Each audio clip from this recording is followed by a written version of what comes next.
Hi there. Good morning, good afternoon, good evening, whatever time it is. As always, happy whatever day it is. Welcome to Left Side of the Aisle.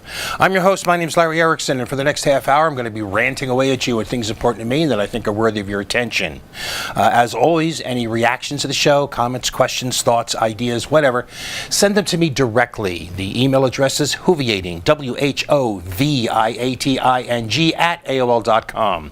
And if you didn't catch that, you can go to my website, Lotus Surviving a Dark Time, and you can get the email address from there, or if you like, you can leave a comment there. The only thing I ask is that, two things I ask is that if you do email me, one, be sure to include something in the subject line like, your cable show or Left Side or whatever, so I know it's not spam. And two, be a little patient about getting an answer, because I tend to be a little slow about answering my email, but I do answer. You will get an answer. All right, with that out of the way, we're going to start, as I try to start every week, with some good news, and seems to be a whole lot of good news on this now.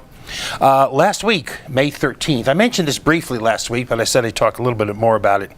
Last week, May 13th, Federal District Judge Candy Dale ruled that Idaho's ban on same-sex marriage violated the U.S. Constitution. In defending the ban, the state used the same kind of arguments that have failed everywhere else. One, it said that the ban is necessary to protect the children. They never actually seem to be able to explain from what. And when they actually tried this at trial in Wisconsin, it just got shot down in flames. And they also said, the other argument the state used was that overturning the ban would violate voters' rights. Well, the fact is, it's a long-established principle that you cannot override the Constitution, that a majority of voters, even a huge majority of voters, do not trump the Constitution. It's the other way around. In fact, Judge Dale said so in her ruling, in basically so many words. Quoting her, a state's broad authority to regulate matters of state concern does not include the power to violate an individual's protected constitutional rights.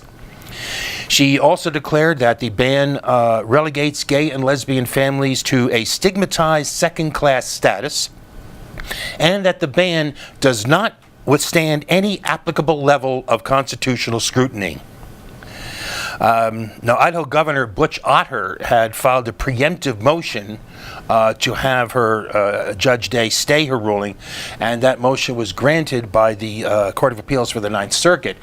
Now, again, you got to remember that staying the judgment does not mean overturning it. It just means it doesn't go into effect pending appeals. So this is actually a pretty normal part of the judicial process. Dale's ruling was the 16th consecutive favorable marriage equity ruling in state and federal courts since the Supreme Court last June, ruled in Windsor v. United States. That's the ruling that gutted major parts of the Defense of Marriage Act. And Idaho, in fact, is not the only good news on this front. On Monday, May 19th, U.S. District Judge Michael McShane threw out Oregon's same-sex marriage ban. And the interesting thing here is that Oregon state officials earlier had refused to defend the ban in court, and they said they are not going to appeal the decision. The National Organization for Marriage filed to intervene in the case to defend the law, but neither the district court nor the appeals court allowed them to do so. Which means this very likely is the end of the line for this case, and Oregon has become the 18th state to allow marriage justice.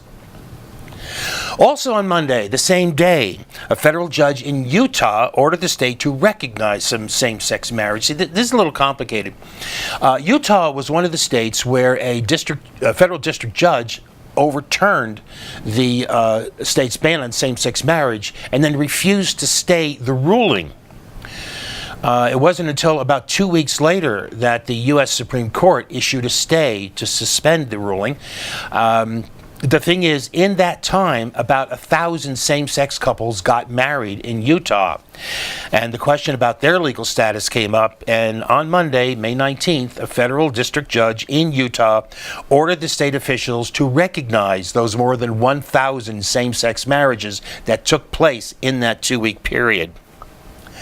Then on Tuesday, May 20th, U.S. Federal District Judge John Jones ruled that Pennsylvania's ban on same-sex marriage is unconstitutional. You know, it's really been a rough couple of weeks for Pennsylvania Governor Tom Space Cadet Corbett.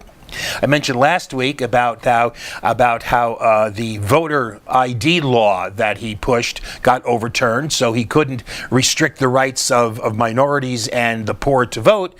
Now he can't keep gays and lesbians from getting married. It's been a real tough week for him. By the way, a quick sidebar on this whole thing, a little bit of poetic justice. On May 20th, again, Topeka, Kansas, the hometown of the fascistically anti-gay Westboro Baptist Church, passed 2 ordinances in favor of LGBT equality. One would create a domestic partnership registry in the city. The other adds gender identity as a protected class for city employment. Now, the whole thing, and I've said many times that justice is coming on this.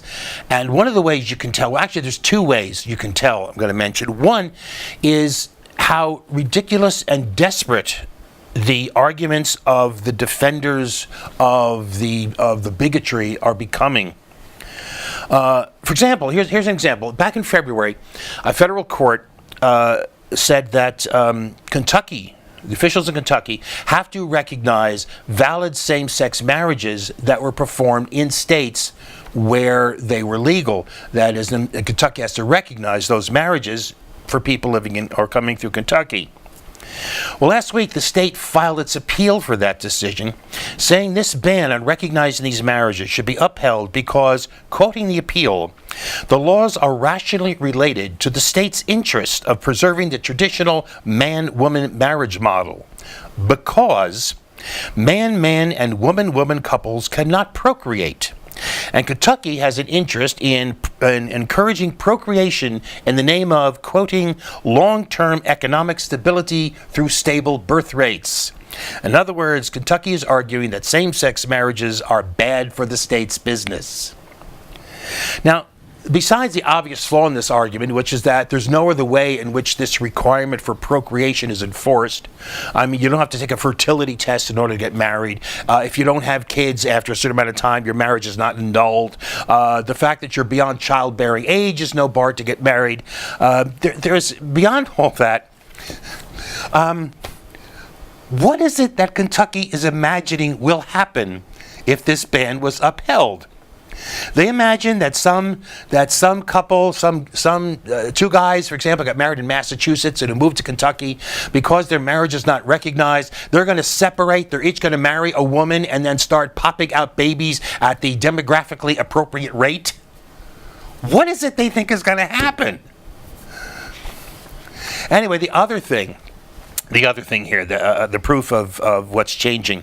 It's a survey from the Pew Research Center for the People and the Press. It was published on May 19th, and it demonstrated what it called the immense changes in American attitudes toward their political leaders. 27% said they would be less likely to support a gay or lesbian candidate. 5% said they'd be more likely, and most people, a whopping 66%, say they wouldn't care one way or the other. As recently as 2007, nearly half of people said that they would be less likely to vote for a homosexual candidate. So that change has happened just in the last 7 years. Things are changing. Justice is coming. And there simply is no denying this. There may be a lot of ways we're losing, but on this one, justice is winning. However, I have to tell you on a somewhat different topic that the poll is sort of a good news, bad news thing. What happened is this survey, it listed 16 attributes for a potential presidential candidate, including things about their personal background, their professional background, their ethnicity, their religion, their political experience, variety of things. Of these 16, only 2 had a majority of people saying they'd be less likely to vote for a presidential candidate based on this. 52% said because they had never held elective office before.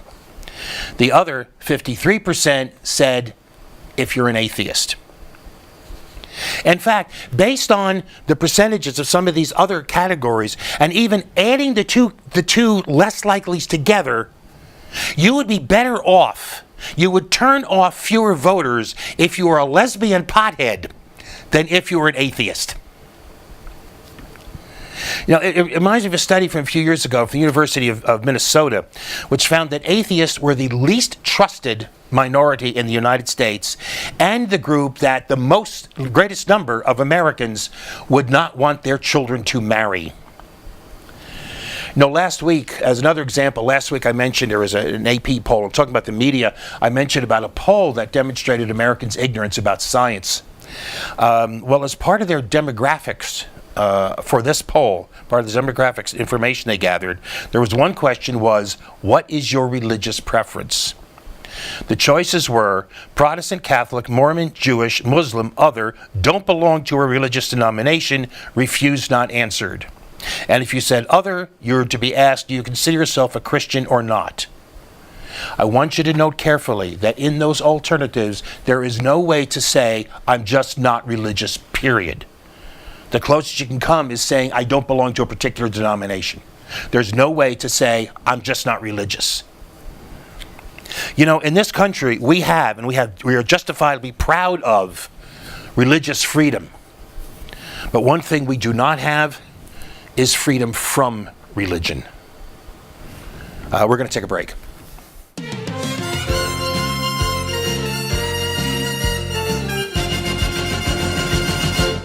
And here we are back. Not that you had time to go anywhere.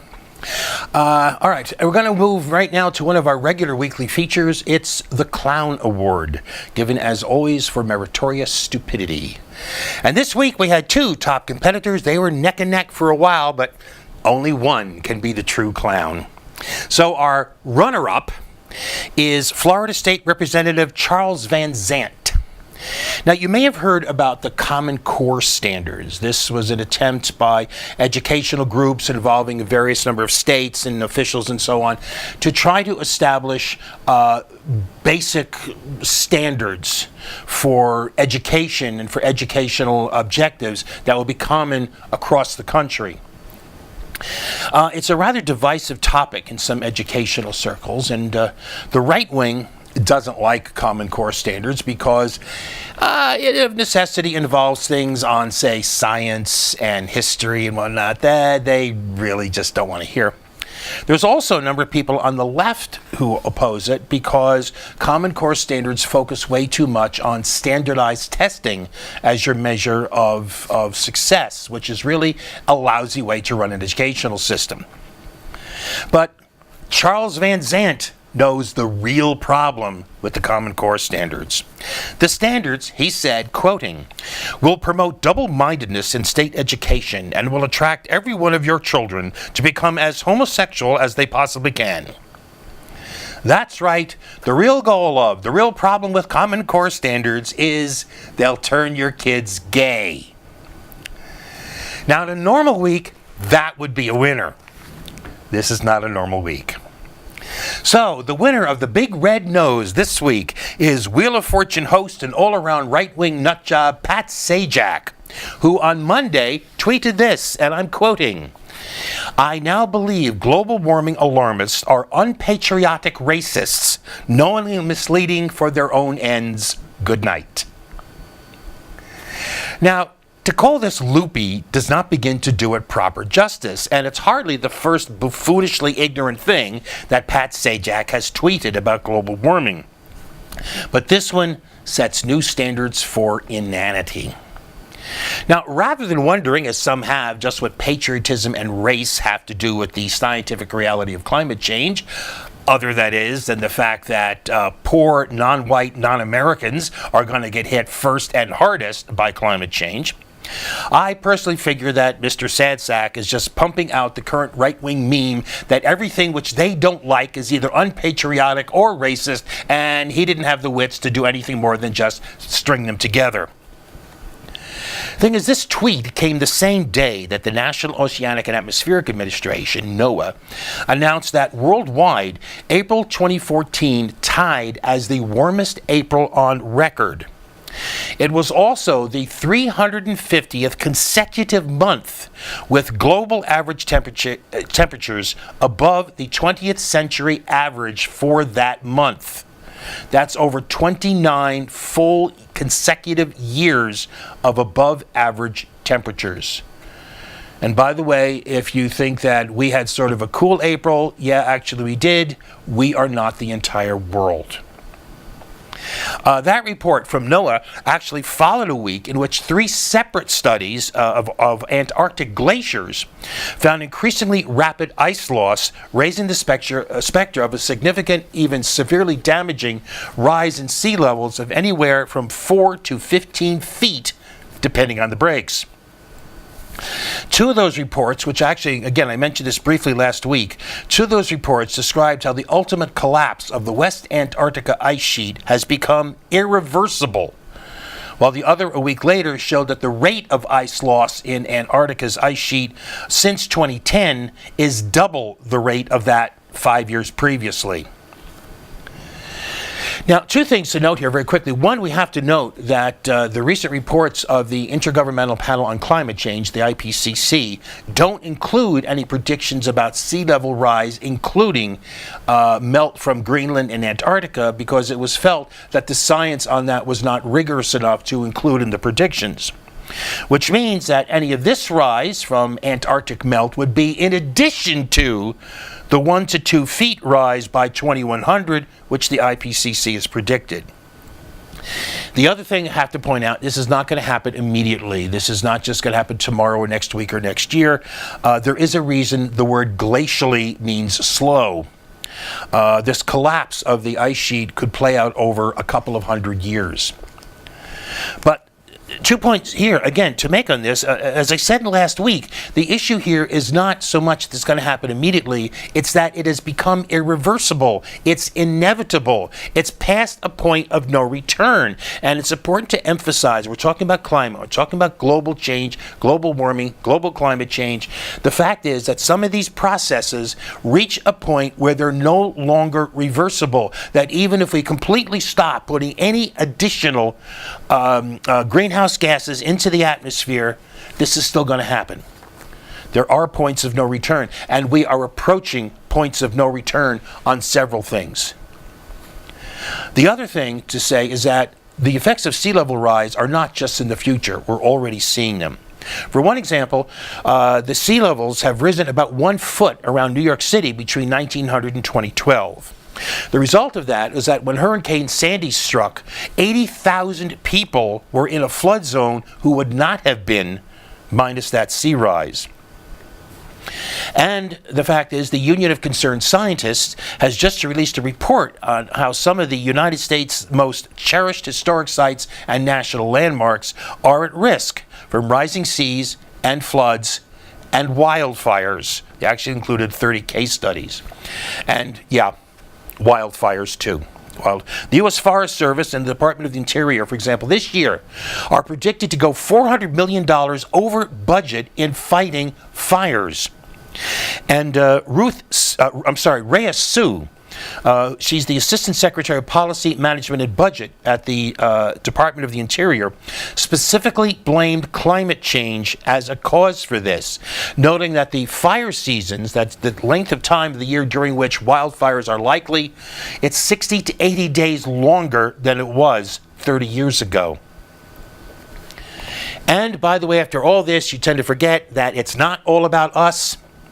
The Center for Naval Analyses Military Advisory Board, this is a leading government-funded military research organization. This center stated in a report issued last week that accelerating rate of climate change acts as a catalyst for global political conflict. For example, it said that climate change-induced drought in the Middle East and Africa is leading to conflicts over food and water supplies and escalating long-standing regional tensions into outright violent clashes. Now, as for that, by the way, I will leave it to you to figure out how a leading government-funded military research organization is unpatriotic. Which, by the way, brings us right back to Pat Sajak. There are a number of funny responses to his tweet, actually, but my personal favorite was one that said this. On one hand, 97% of scientists. On the other hand, a guy that got his job because Chuck Woolery came across as too intellectual. Which just nails it right down. Pat Sajak, you are such a clown. All right, going directly from there to our other regular weekly feature, the Outrage of the Week. And to talk about the outrage this week, because these are actually, this one is sort of like not a single, it's a series of several interrelated outrages, all connected. But to do this, you have to start with a bit of history. Back in April of 2010, I responded to revelations that Barack Obama had ordered the targeted assassination of Anwar al-Awlaki, who was a suspected terrorist but also an American citizen living abroad. I wrote, in part, quoting myself here, "Mr. President, just who the hell do you think you are? We supposedly have no king, no czar, no leader with absolute authority. So who do you think you are that you can order the murder," and let's be honest here, that's what we're talking about, the cold-blooded murder of an American citizen. An American citizen who has been convicted of no crime, has had no day in court, but is to have his body ripped to shreds based solely on the kind of intelligence that has served us so well in the Middle East, from the fall of the Shah to the supposed existence of WMDs. You are claiming for yourself a power and authority that even the Bush administration, that shredder of the Constitution, that underminer of privacy, that stripper of civil liberties, that enhancer of torture, that invader of foreign lands, an authority that even the Bush administration did not claim for itself. The power to order on your own authority, subject to no oversight and no need for proof beyond your own personal belief, the extrajudicial killing, the targeted assassination, the murder of an American citizen. Mr. President, just who the hell do you think you are? Now, that's what I wrote back then, and I was far from the only one outraged about it at that point, and the issue has remained, well, let's say contentious to at least some degree in the time since. So that's actually the first part of the outrage, that there is such a policy at all, a policy to kill with drones, a policy including killing American citizens with drones, the only restriction for now being that those American citizens have to be outside the United States. The thing is, the Obama administration has claimed to have legal authority to do that based on, it claims, a legal memo expressing that judgment, a memo that was, of course, classified. Several members of Congress requested, asked, begged, demanded to see this memo, but, it was like, talk to the hand. Suits were filed, finally one succeeded. In April, in response to an FOIA suit, Freedom of Information Act suit, by the New York Times and the American Civil Liberties Union, some memos related to the drone program, including the one about killing Americans, has been ordered. The Second Circuit Court of Appeals has ordered the administration to release these memos.